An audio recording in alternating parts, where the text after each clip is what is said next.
C'est émouvant, hein, la vigne, quand même. Lisser un petit peu les tanins. Les tanins, c'est l'effet bouche sèche et l'astringence. Il faut le prendre comme ça pour vraiment l'admirer. La tienne, Étienne. La vigne nous parle. Le perdant mange un piment. 2 millions sur l'échelle de Scoville. Tranche de vie.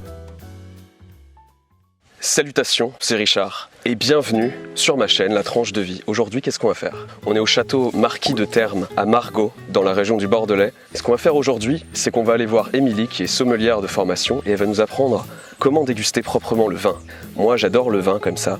Je suis un fan inconditionnel de vin, mais finalement, je connais pas le vin. Je sais pas comment tenir mon verre. Je sais pas s'il faut cracher le vin ou s'il faut le boire. Si, ça, je sais. On va aller voir ça avec Émilie parce que elle s'y connaît. Et je tiens à remercier le château Marquis de Termes qui nous a permis de filmer ici. C'est vraiment très chouette comme vous pouvez le constater. Il fait beau, il fait bon, on a soif. Il commence à être l'heure. C'est parti, suivez-moi.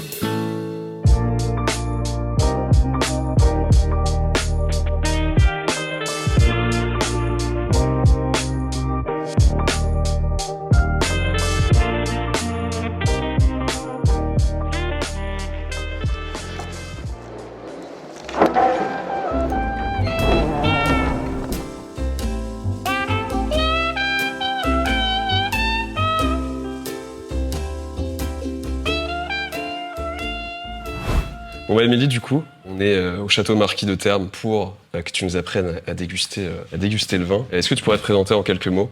Oui. Pour ceux qui te connaîtraient pas, parce que Alors, ça arrive qu'on te connaisse pas.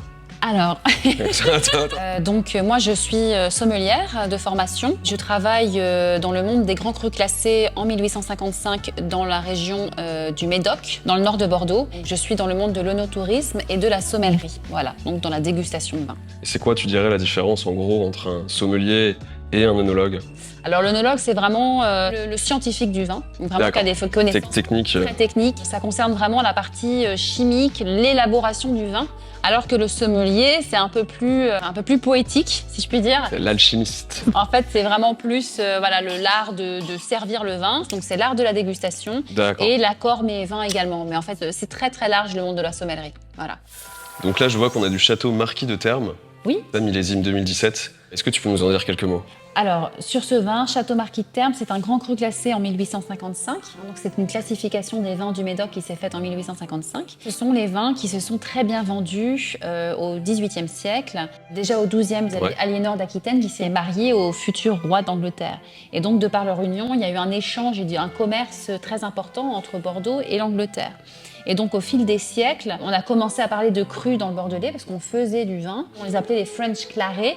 Se sont vendus en fait en Angleterre et donc la haute société londonienne était friande de ces vins-là. Leur notoriété s'est vraiment inscrite au fil des siècles. En 1855, à Paris, il y a eu une exposition universelle que Napoléon a organisée.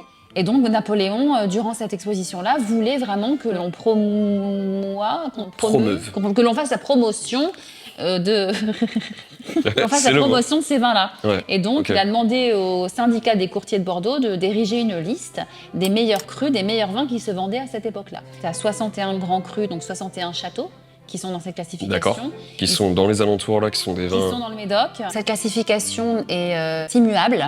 C'est quoi en fait, en gros, un grand cru? Quand on parle de grand cru, c'est non seulement le vin, mais c'est le terroir sur lequel il pousse. C'est quand vous avez toutes les conditions réunies. Le grand terroir, la belle exposition, l'âge du terroir, et puis l'expertise des hommes, ça fait des grands crus.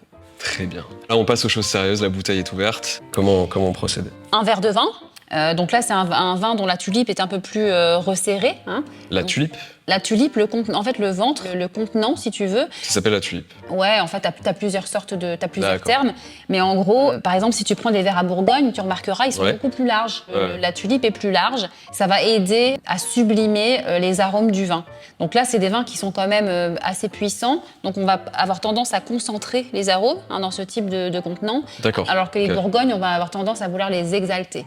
Exalter, c'est tu aères plus, parce qu'il y a plus de surface de contact du vin avec clair. L'oxygénation exactement du vin D'accord. avec l'air est plus large. Et ça va permettre quoi, par exemple, l'oxygénation, j'ai entendu parler, tu sais, on met le vin dans une carafe, on touille comme ça. Qu'est-ce que ça va permettre de faire, en fait? Le vin, c'est un produit vivant, donc l'oxygénation, ça va l'aider à s'ouvrir, tout simplement. Ok. À lisser un petit peu les tanins. Les tanins, c'est l'effet bouche sèche et l'astringence. Son nom chimique, c'est des polyphénols. Et tu en as, en fait, naturellement dans le pamplemousse, dans le café, dans le thé. Ok. Et donc ça, c'est très bon également hein, pour tout ce qui est problème cardiovasculaire, d'ailleurs. Quand tu ouvres une bouteille, tu vas la goûter, elle va avoir un certain goût, alors que si tu la laisses et tu l'aères pendant 2-3 heures, tu vas avoir beaucoup plus d'arômes. Oh là là. Depuis tout à l'heure, j'ai soif, je te cache pas que... Et ben regarde. En plus, ça aide, Tu vois. je crois, quand t'as faim, que t'as soif, pour apprécier le vin, non? Ah mais effectivement. En fait, quand tu veux vraiment déguster et percevoir le potentiel aromatique du vin, il faut que tu aies faim. Il faut pas avoir mangé, il faut avoir l'estomac vide. Et tu es prêt à D'accord, ouais. recevoir, tu vois. T'es Les très papilles réceptif. sont en émoustillées, exercice. quoi. Exactement. Donc du coup, là, je m'empare du verre, c'est ça? Ouais. Avec délicatesse? Alors, plutôt délicatesse, et toujours par son pied, Ok. hein, ou sa tige. Si tu attrapes le verre par le contenant, par la tulipe, bah, tu risques de Tu le réchauffer potentiellement le vin. Et tu vois D'accord. pas sa robe, c'est un peu bête. Donc voilà, il faut le prendre comme ça pour vraiment l'admirer. Waouh, Voilà. j'admire. Donc là, ces couleurs, c'est quoi? C'est rubis? Oui. Oui. Magnifique. Magnifique rubis. Et donc ensuite, on a le premier nez. Donc en fait, sans le bouger, idéalement, il faudrait tu portes ton vin, enfin ton verre de vin à ton nez. D'accord. Et Tu tu le bois sens pas par le nez, par contre? Non, t'évites. Tu agites le vin sans en mettre partout. Et tu as un deuxième nez, tu ressens.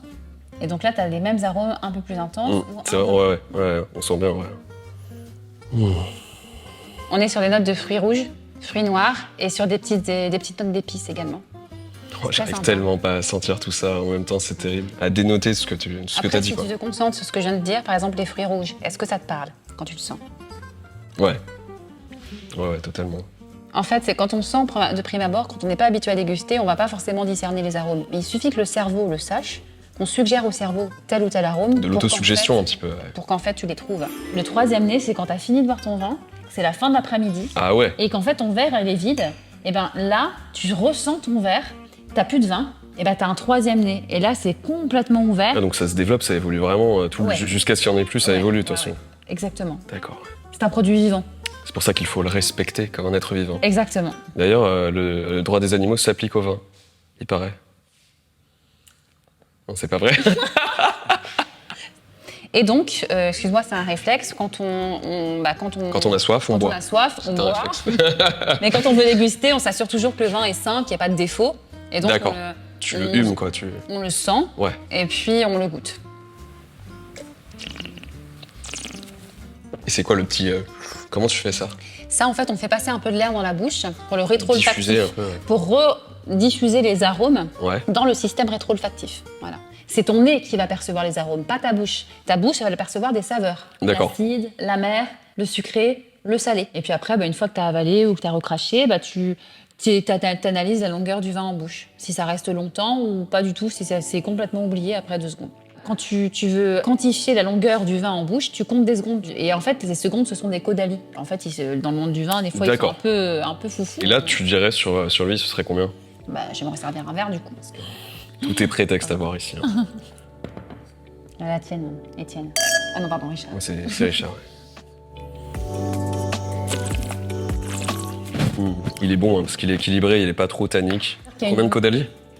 Alors là, c'est compliqué. Moi, je dirais 4,8, mais après, c'est que moi, et je suis débutant. Ouais, je dirais qu'une longueur médium, moyenne. Ouais, Ouais. c'est ce que j'allais dire.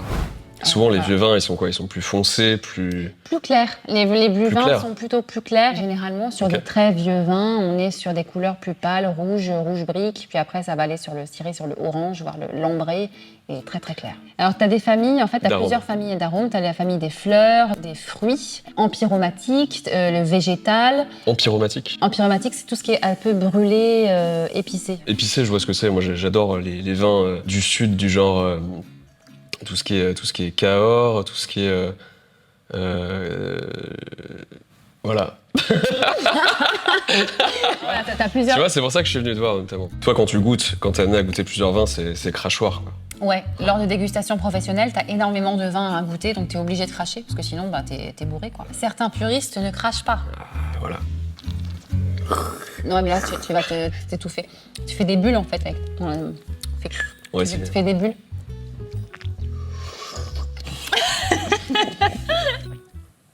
Je sens un côté minéral. Non?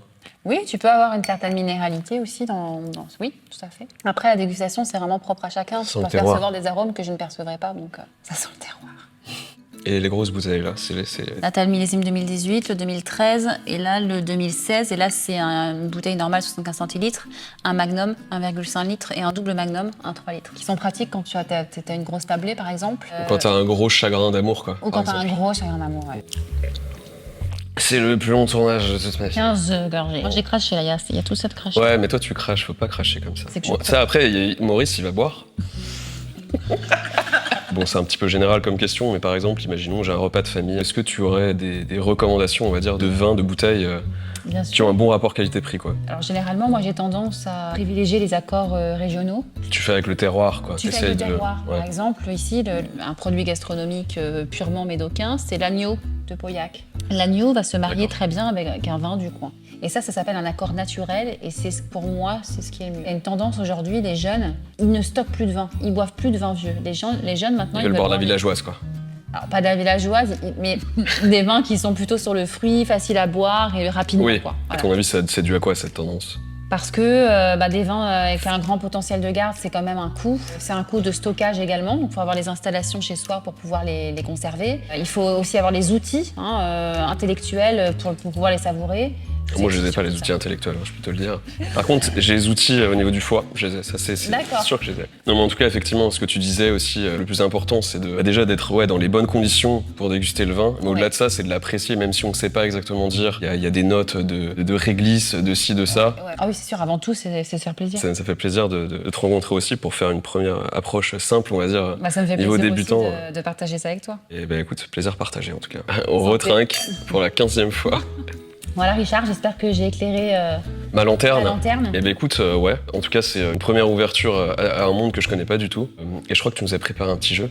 Ouais, qu'on va tester à la maison. Eh ben, merci à toi en tout cas pour cette dégustation. Je t'en prie. Ah la vigne, la vigne. La vigne est si belle. Incroyable. La vigne nous parle.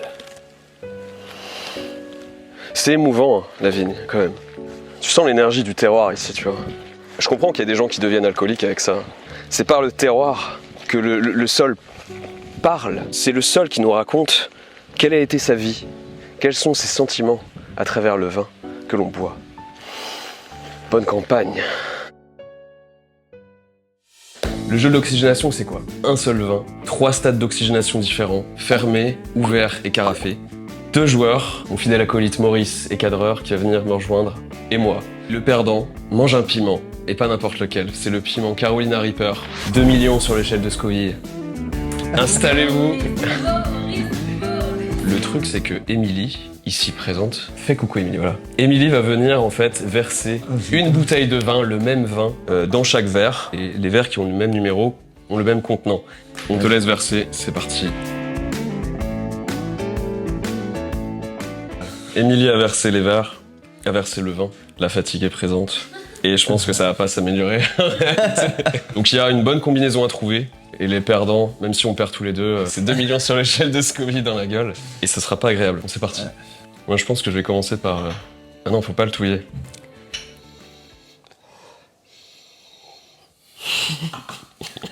Qu'est-ce que t'as? On dirait une grosse bête à côté. Sale bête que tu es.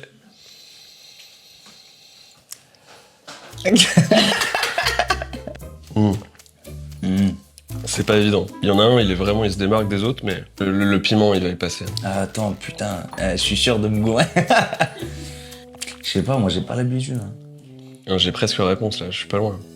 Un petit dernier. Ah, finalement, le meilleur vin, c'est celui qu'on boit.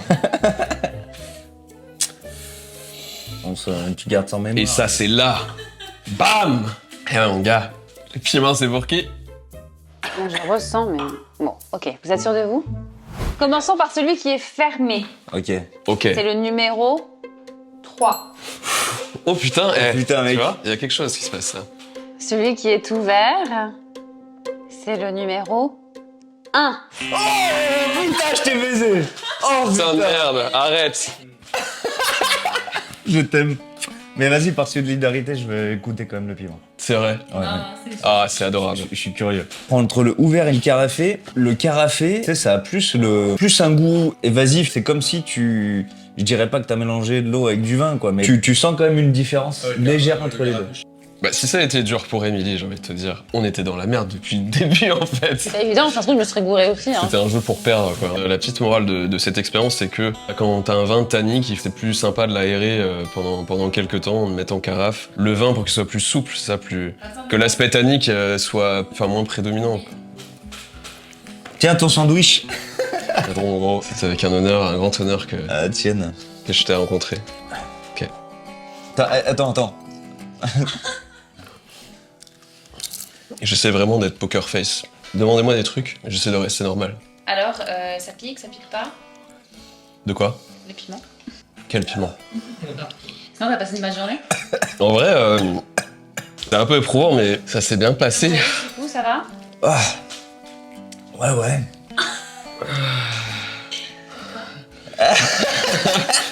En fait, faut pas faire passer l'air.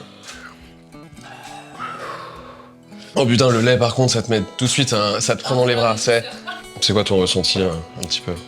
Bah c'est chaud, tu te sens vivre, mais non franchement ça va. C'est pas insurmontable. Là, c'est bon, on a vaincu le piment, mec.